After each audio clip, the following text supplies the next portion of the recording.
Welcome back here to X's and Bros, Michigan Sports Network. Ben Glaze, Ryan Elke, Anthony Bellino, all join us now. He is a Concordia alum who did his GA years under John Beeline at the University of Michigan, now patrolling the sidelines for the Ohio Bobcats. Our good buddy, the coach, Cal Barlow. We call it 735. He had kids running all over the place. What's going on over there?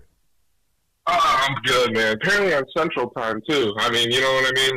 But everything's a blur right now. You got Tuesday, Friday game in anticipation for the MAC tournament.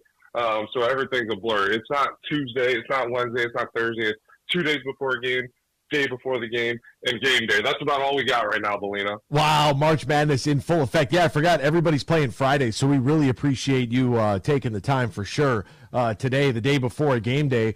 So what's the schedule look like for your guys? Because the race is heating up, man, in the Mid-American Conference, folks. And we've been trying to keep everybody up to date with what's going on. You guys got a rivalry game, right, at Miami? Rivalry game at Miami. They'll be waiting for us.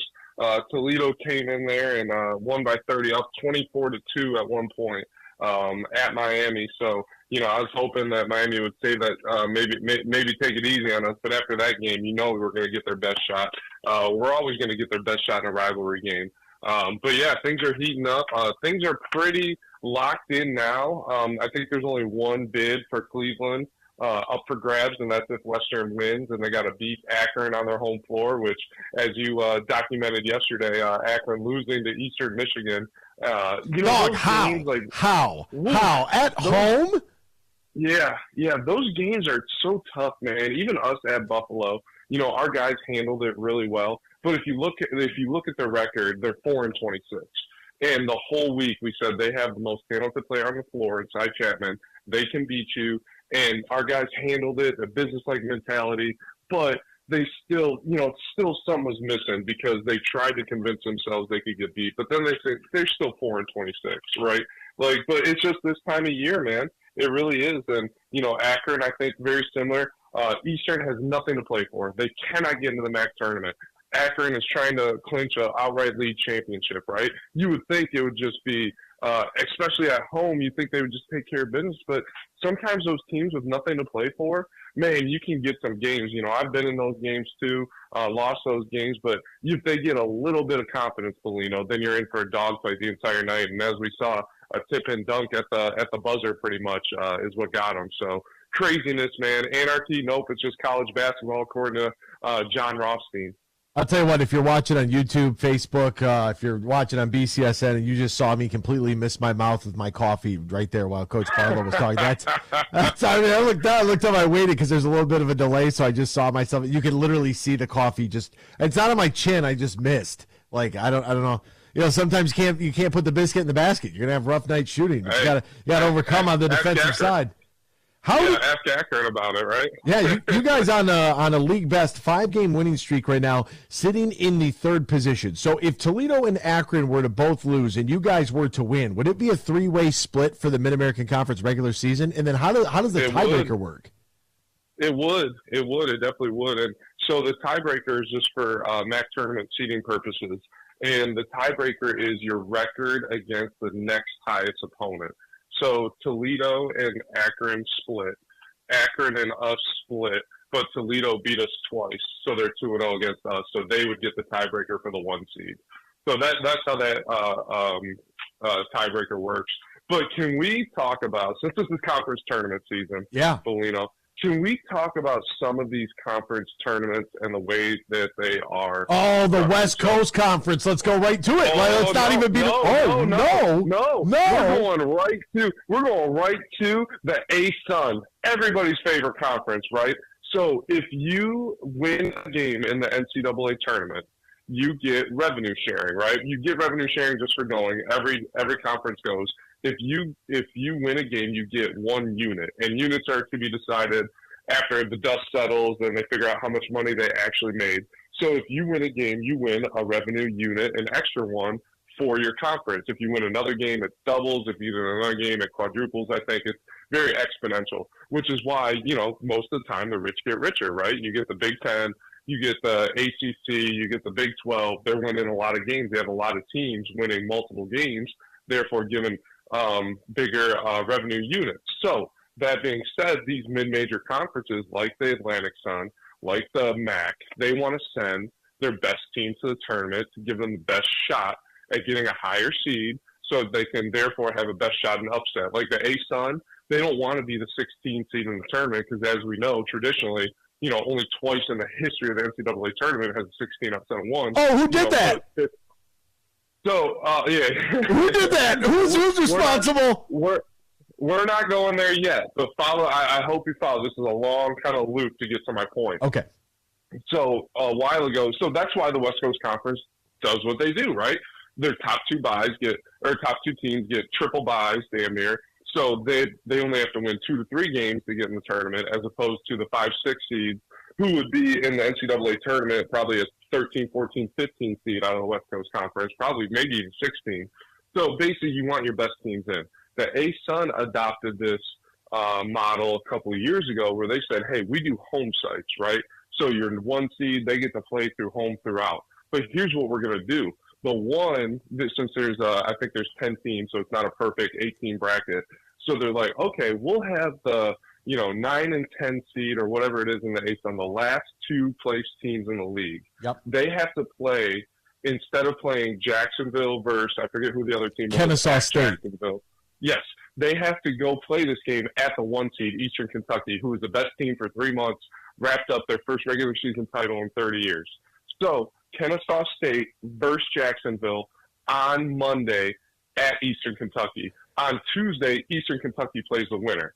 So you're really setting this up for Eastern Kentucky to get this win, right? There's no bigger advantage than you can have. You're playing on your home floor. You're playing a team that's on 0 days rest, and you're on 3 to 4 days rest, right? And guess what happens, Bellino? The March gods strike, and Jacksonville upsets Eastern Kentucky on a blown travel call under 10 seconds in the game that Eastern Kentucky should have won.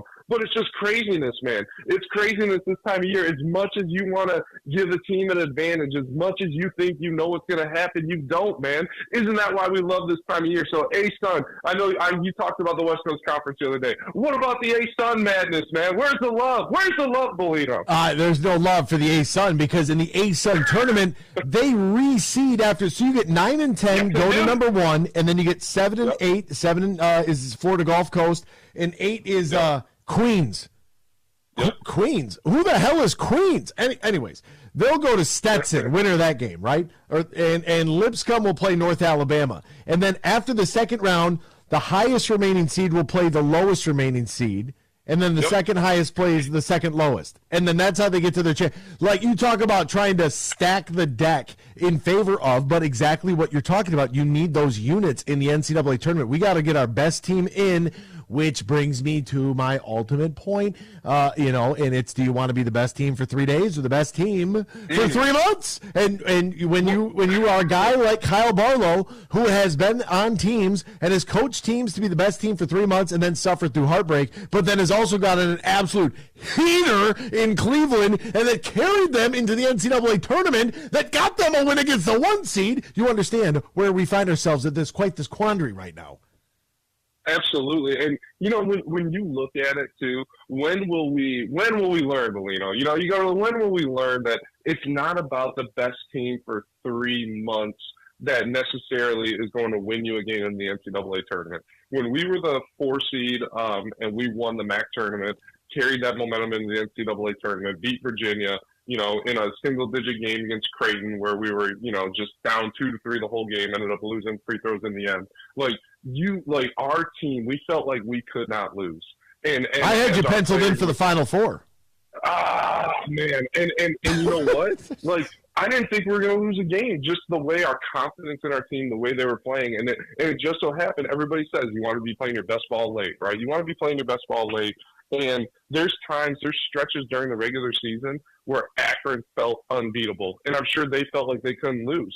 But you know what? That was in January, right? There's times Toledo felt like they were the best team that they couldn't lose. Well, you know what? That was February, right? There's times right now, I like our chances against anyone, going into Toledo, losing by 3 in a game that we probably could have won and had the ball bounce the other way, right? Winners of 5 in a row, winners of 9 and 10. Like, I think our guys are going into this next game in Miami, and we know anything can happen, and into Cleveland feeling like they can't lose. So it's about when you're playing your best ball. And, you know, as our boy Dan Dickerson always said, it's not who you play, it's when you're playing, man. January, February, Barlow. That's what they say.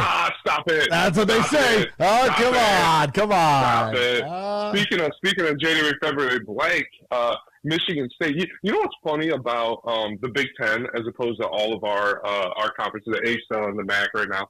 All that matters for us is those 3 games in March, right? All you got to do is make it to Cleveland, and then anything can happen. There's no advantage like there is in the ASUN. You got 3 games in 3 days. Everybody's got to do the same thing.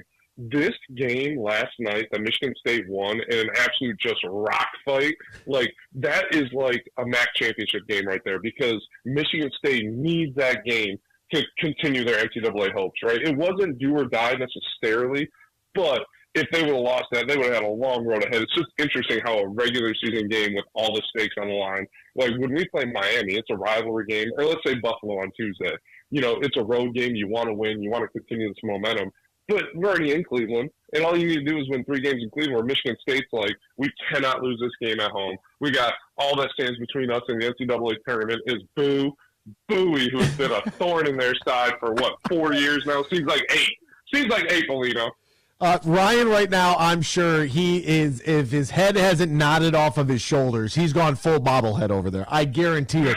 Because, you know, you think about it, they got a road game to finish up the season at Indiana, at Mike Woodson's Indiana Hoosier Daddies, right? If they lose last night and lose on the road, I'm telling you, Assembly's no easy place to play. And then you get to the Big Ten tournament and you get a bad bounce, and it's like all of a sudden you ended the season on 3 straight losses. Like, it wasn't. Can't have it. You can't have it. Not right now. So a massive win. Down 5 at the half. Madi Sissoko giving him 1.9 minutes. What a guy.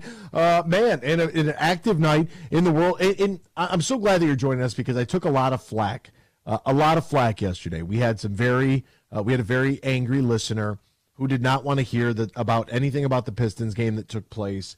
He did not want to. Another listener didn't want to hear anything about MAC or Big Ten basketball. One guy wanted to talk about the Red Wings game that they were going to go to Colorado and play last night and get thumped in. I got my Wings hat on today. We're okay. And the other guy wanted to talk about, is Tarek Skubal going to get a 48-year contract extension? And so I'm just getting bludgeoned over the head. I'm like, guys, it's March. It's March Madness. And I heard this debated, and so I wanted to throw this at you.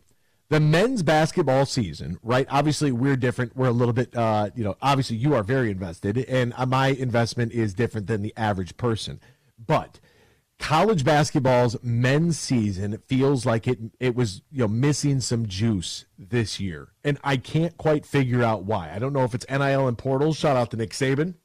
I don't know if it's lack of a real dominant team, but you look at how well UConn has played all year. They got a Hurley kid, that's worth talking about. I don't know at what point Bronny James. I mean, he was mocked to go in the first round. Then they moved him. He could have played for the Lakers, according to his dad. Then they removed him from the Mocs, and his dad was like, "Let that kid be a kid." And now all of a sudden, Rich Paul, his agent, is talking about we're going to go to whatever team suits him, and who shows real interest will depend on whether or not we're a bunch of hullabaloo. My point is, we don't really have that team, that guy. You know what I mean? Yeah. Do you think it's a continuity problem? Because I think so. You kind of look around okay, who was the most exciting college basketball player this season? And it's kind of a trick question, but not really. Dalton Connect, Tennessee. Caitlin Clark. There's no doubt about it, right? Oh, you're talking about women's basketball. Most exciting. No, I said college basketball. But I think it goes to my point that she has been there for now 4 years. There's excitement. There was carryover from last year's final game into this year's season, which led to record-breaking crowds, record-breaking ratings for women's basketball, right? Because of Caitlin Clark. And it's because she's been a Hawkeye for 4 years, and you kind of knew what you had from last year to this year. This year, I looked at the standings the other day. I had no idea that North Carolina was this good. Just no clue. Because I don't know if I can name more than 2 players on North Carolina's team, right? But in the past, you'd be like, yeah, you got Armando Bacot, there's one. And then you got Caleb Love. Oh, wait, Caleb Love transferred to Michigan. Oh, wait, he had to retransfer because he couldn't, get into Michigan, right? And then you look around the country, you get Dalton Knecht, right? You're probably the most exciting player in the country. Well, he was a transfer from Division II who, let's be honest, if you don't love college basketball, you don't even pay attention to the MAC, the A-Sun, or even the West Coast Conference or the Mountain West Conference. You're dang sure not paying attention to Division II, right? So, and then the second most recognizable player in college basketball this year, probably Zach Edey, right? Because when's the last time you had a Player of the Year come back? So I think Purdue's very recognizable. But other than that, man, I do think it's a continuity. I think it's a recognition as oh, shoot, I forgot he plays here now, where everybody's on a one-year deal based on the NCAA's rulings with the two-time transfer now. So everybody seems to be on a one-year deal. At least in the NBA, the Pistons are going to have Cade Cunningham again. You can follow his process, his progress throughout from this year to next year. At least Jay Knivey's going to be there, whether they're going to be good or not. At least these things, unless there's a trade, which would be huge news. Now, with the transfer portal, you have 1,000 kids on the move every year. It's hard to keep track of, man. I do think that contributes to it and the overall excitement level in college basketball. I think that plays a role in it, and I think that a little bit of the changing of the guard as well. When we look at some of the big names, those historical names that have been embedded in the sport, the Jay Wrights of the world, the Mike Krzyzewskis, the Roy Williams, those guys moving on, I think has also played a role where people are getting used to whatever John Shire's Duke Blue Devils are going to be. Take a look at Hunter Dickinson, for example. Transfers to Kansas, and there's all that hype. Once again, all that hype beginning of the year. Where does he find himself? Fifth right now in the Big 12, 4 games back of number 1 in the country, Houston, with a 22-8 record. It is. I think it's portal. I think it's NIL is a turnoff to a lot of casual fans of college sports in general and to some coaches. Now, real quick, did you get a chance to catch up on any of Nick Saban's commentary about why he was leaving?